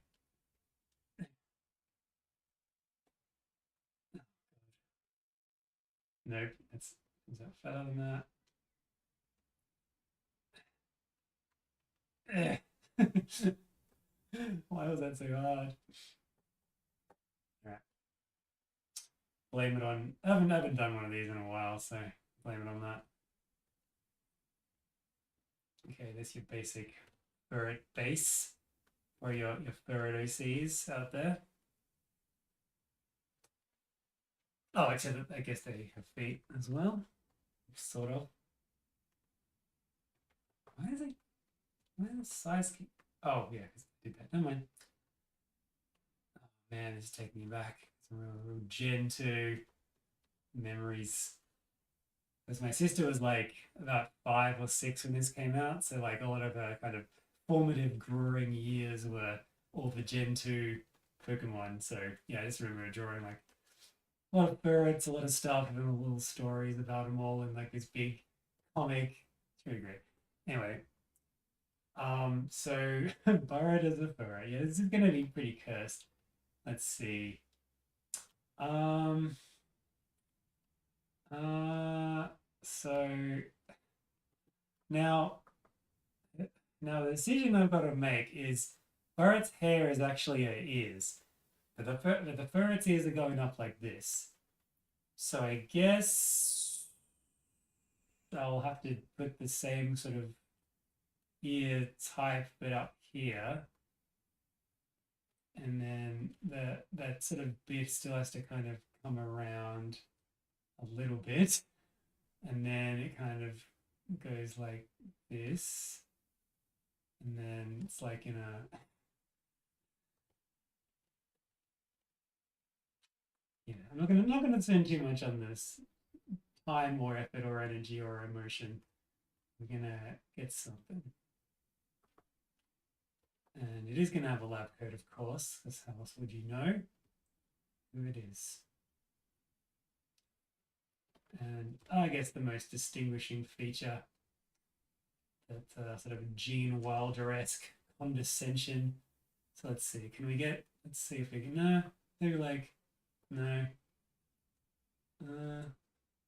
It's not quite right. I think we need to be like, yeah, that's close. I guess that's just like every like stock determined Pokemon face, but that's all right. Good enough. All right, so now we need a lab coat.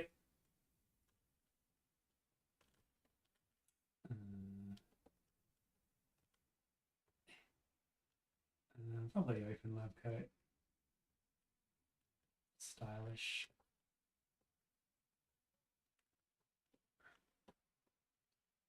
Where's that coming from? Yeah.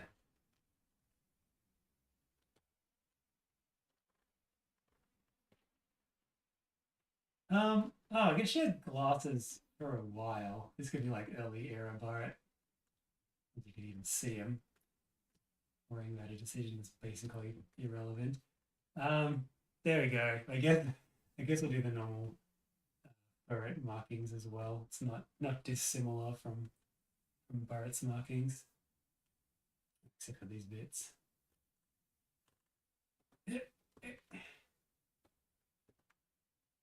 Yep. Pretty good. All right. Now, go back to real one. So once again, yeah, I got too many suggestions, and we'll go back and do one of Mordak's ones since he's been forget all those questions. It'd be good if I did actually one of the drawing suggestions. Let's see, what have we got? 15 minutes. When did that happen? After getting scanned by confused lemurs with metal detectors trying to figure out where he's keeping all that metal. Yeah, that could work. Oh, the Titanic one. I missed out on that one like the last 10 times. Can I do that in 15 minutes? Yeah, I'll do that one. All right. This one's been on the cards for a while now. I can't it must happen. All right, so Arthur, so Mordax led, well, no, adverse human in rat body, with sort of body made of soul gems underneath his sort of like skin, and then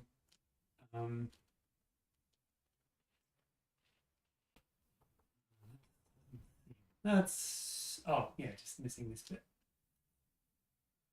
Yeah, something like this. I think a landscape one would work a little bit better for this, but yeah, it's like so getting caught by both of them wide-eyed as they realized Lena's walked in with a "what the soup is going on" expression.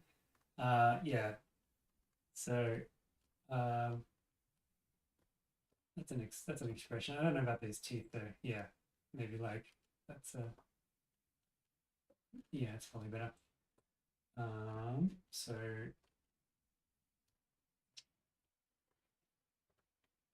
So yeah, I almost saw Titanic the other day. I still haven't. I've seen bits of it, but I haven't seen the whole thing. So actually, I've never seen this scene.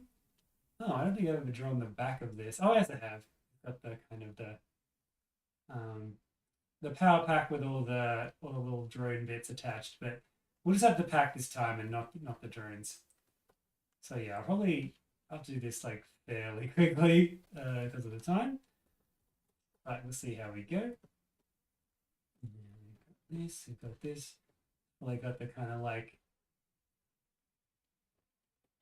tail sort of thing happening, and then maybe that mouth isn't quite shocked enough. Maybe neither is that eye. Ooh, that's a little better. Yeah, so I guess another question while I'm at it. I'll go back into chat. Burret's Burret's at 1.8 meters? Seriously? Unless I missed something. Um, oh, sorry, I meant, but yeah, whatever I said before.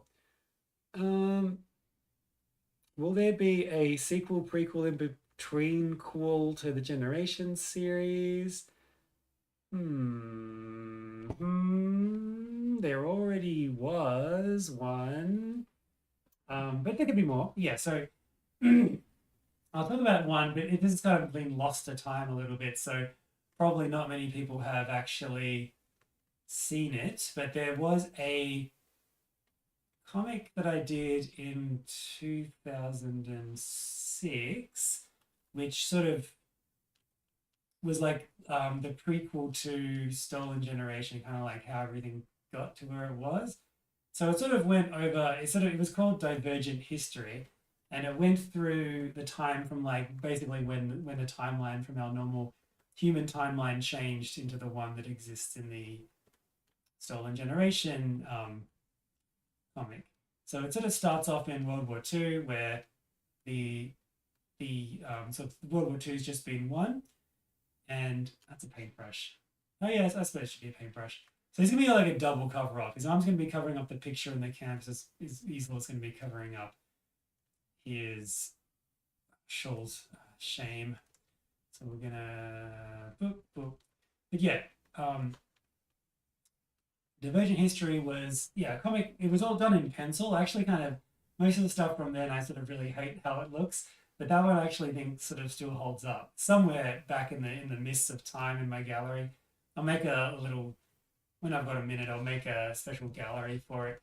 But it goes through from like end of World War II and then to sort of the discovery by accident in Bundaberg of one of the dinosaur pods, just being around to make you smarter. And then that place got got attacked by a nuclear weapon because the Cold War happened, but it wasn't the Cold War; it was a real war because which just about happened in real life. So this was the thing that changed the timelines. There was like a false alarm in like a Soviet base where it said that the Americans had launched a bunch of like a nuclear strike on Russia, and they had the chance to retaliate, but they didn't. If they had done, it would have like destroyed the world. But it was like a false alarm. But in this one, it was different. So there's like a nuclear war, and then Bundaberg, which is a city town in Australia, where a lot of the Stolen Generation comic is set.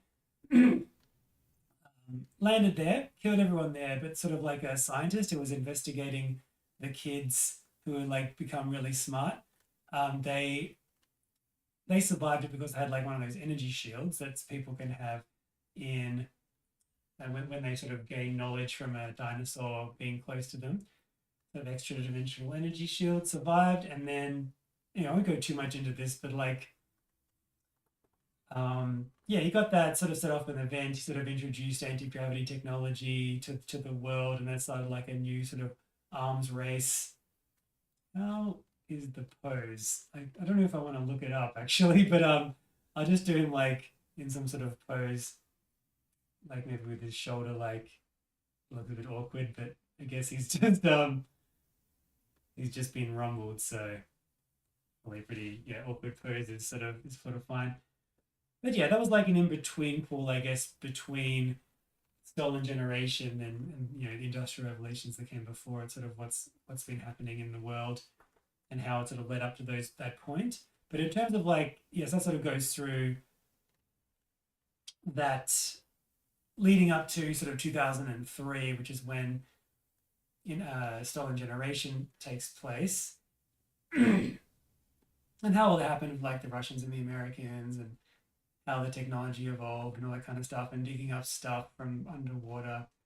But yeah, they could certainly be like that. That's sort of a universe that I'm going to come back to both do the redo of Stolen Generation and sort of expand it in other ways. That's sort of my main sort of answer universe. But in terms of like a prequel and what it might be, or in between cool or whatever, there's a lot of settings. I kind of want to do a comic of like all sort of eras. So I kind of have done a few of them, but I haven't really done like a fantasy one. I'm just talking about how magic, whatever. But the good thing about the way kind of technology works in the Generations universe is that, like, as Arthur C. Clarke said, sufficiently advanced science indistinguishable from magic, blah blah blah. So any sort of stuff that they find, or people who've been like introduced to like dinosaur knowledge or something, have these abilities that can seem like magic. So I do want to do like a fantasy setting, but it would be still in the Generations universe. It'd be pretty different because I've done like a steampunk one, I've done a cyberpunk one, I've done one that was set in like sort of like the Renaissance, I guess, so like the 1600s. That was called Witch Hunter Slayer, had Joe Hand in it. Industrial Revelations, yeah, was like I guess the steampunk one. There's like a more techie one, sort of a contemporary one, being Stolen Generation. So yeah, I'm gonna probably do sort of a fantasy one set in the Generations world at some point. Now Lena, see if I can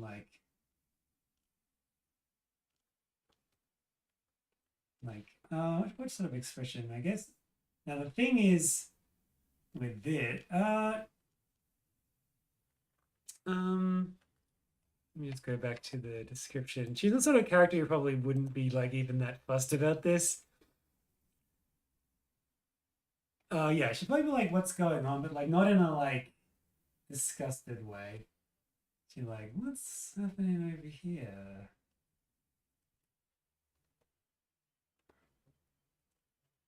No, this is a bit long. I've been drawing Tourmaline too much. She's got a very long nose.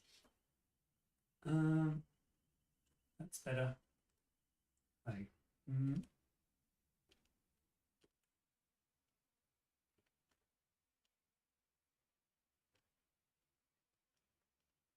and then she's got like that kind of bow hawk sort of comb over thing. Oh, goodness, this face. I'll fix it. Yeah, it's just like this, I think. I don't want to make the lines any thicker, but these thin lines are. And it's like this, and then kind of like that, I'm pretty sure. And then probably some sort of crossed arms. I guess I suppose this happened like early on. Well, within the first like 6 or 7 years of Shaw's reign, I guess, if Lena's still alive. And I guess she'd have like the rat seats at this point. Would have been probably long enough. One of those things I can now just do. I guess she's come back from a little espionage mission or whatever. One of those things I can just do with my eyes shut. Big head. Fine. Shoulder, I guess, would be more like up here. Shouldn't be too pedantic about it at this point. Oh, why not? Let's go pedantic. A little letter. Yeah, so there's fantasy one and other sort of genres that I haven't done. I'd probably set in the the SG universe. I know there's kind of like quite a lot of them now. It's easy to kind of tie them together. Because Industrial Revelations tied into SG a little bit in like the last page. It's like in the 70s, and there's like a little kid Burret with a science book as Johan and Sally are talking about how they successfully messed up the future in the way they wanted to do so. Probably got time for one more question if anyone's got one. Pardon me. I'm not sure. Yeah, let's see if I've got any from here from before. And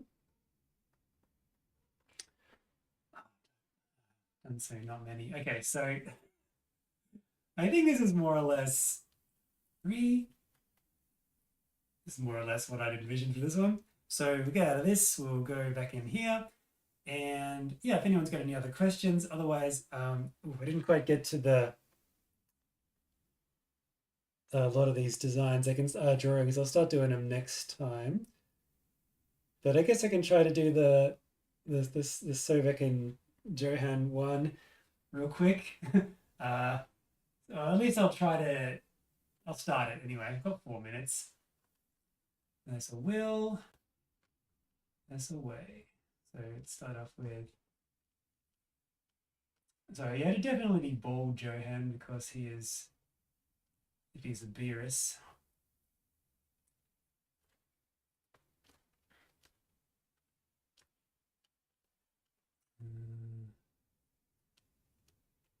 His eyes aren't that big. Oh, what were they up to? They were not doing anything really. And he's got his like black eyes. So I'm just gonna start with just a bald Johan, and then like what was their expressions gonna be? I forgot. I'll add that later if I've got time.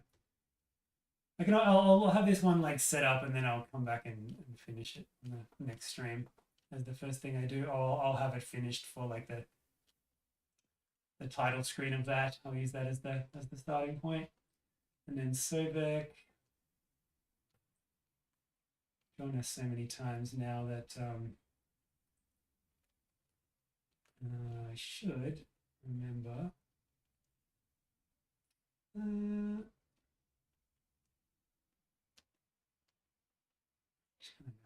This. Oh yeah, so I'll just jump back and check one real quick last question as I do a little bit more of this. Oh, Dragon Doodle. Sorry, yes. All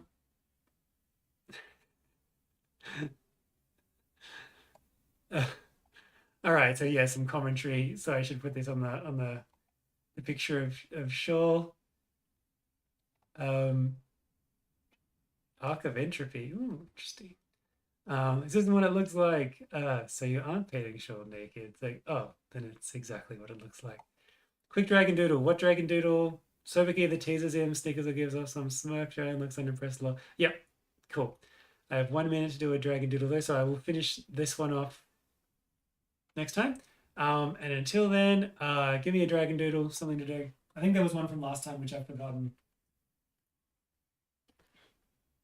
But it must be done. Biddy of the Dragon, all right. Gee, if you could in the comments just explain what that means.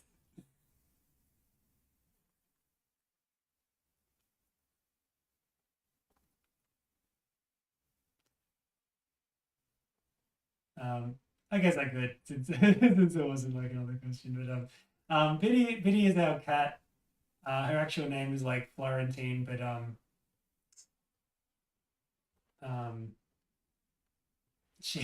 we never called her that. She just is like the itty bitty kitty, so she's like, goodness, what have I done? Trying to go too fast. Abort. But she's like, okay, I've forgotten to draw how to draw a dragon, but that's fine. I think that works in this particular case. She's just like a cat who is very atypical. She's more like a dog. She just is in your face the entire time. She wants pats. She understands her name. She just stare at you incredibly intently. When she was a little kid, she had a little kid. When she was a kitten, she had like these just perfectly round eyes that would just stare at you, not dissimilar from that like Bingus meme, I guess, eyes. And she would just like be in the hallway and you'll be looking at her staring at you. And then you'll turn around and she'll be had have teleported into like a different room. And so she can teleport around. She's very intense. You'll sort of be just sitting there and she'll just be like staring into your soul for like hours until you finally look across and just pat her and she'll like never accept enough pats and like the rougher the better. And she's yeah, so I feel like this is like her expression kind of just like looking and she's like waiting for pats. But she's also like kind of sort of pulling her hair out a little bit, a lot, which is kind of strange, sort of like in protest. So she's a weird one, but all cats are. I feel like I'm doing that thing. It's like, oh yes, your cat's so interesting. But that's okay. I'm like notoriously not a cat person. So and Biddy is a cat that I quite like. So that's saying something. She's changed my mind about cats, which I didn't have a super high opinion of them before. But now, so she's got kind of like this sort of like fluff like this. I guess she's got one of those furry dragons, I guess. She got sort of some fur. So it's not a fur in the front. Yeah, because she's like be balded herself quite a bit. So I guess she's like got a bit of fur still here, but the rest is scales because she's like picked it all off. Anyway, there we go. Thanks everyone for sticking through to the end of this one, or anyone who was able to. Yeah, greatly appreciate it. It's always a lot of fun to draw stupid stuff. Hopefully, some of the answers have been helpful or interesting or whatever. But yeah, get those questions together for next time. Get those ideas. I do have a bunch hung over that I can like start off next time with, and so I'll do that. But yeah, thanks again for sticking around. We'll call it quits there. I'm super hungry, and again, I didn't drink any of my water, but I didn't die either. So I guess that's a net. That's a net wash. That's fine.